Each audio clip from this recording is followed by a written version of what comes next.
जी का हो करे जाजी रौरा तो बाहरा रहतनी घर त मन करत नहीं खे तू बोलाइबू तब न आए हम तो बोलावते बानी रौरा तो बानी खाली रोकड़ा के चक्कर में तू के चक्कर में रहत रे भाई सुनी सुनाओ दीनावाया जोरिया रहे रातिया या नरिया ए बालम का केने भइल तो कहनी का भइल भाई में रातिया या नरिया ए बालम अकोरा में सुतावे नना दोइया ए कौन है बालम कौन हो का जाने कौन नंदोई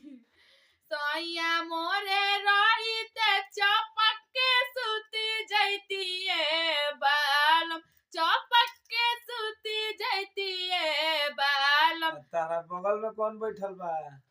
इ त सैये जी हई तो चपक जाना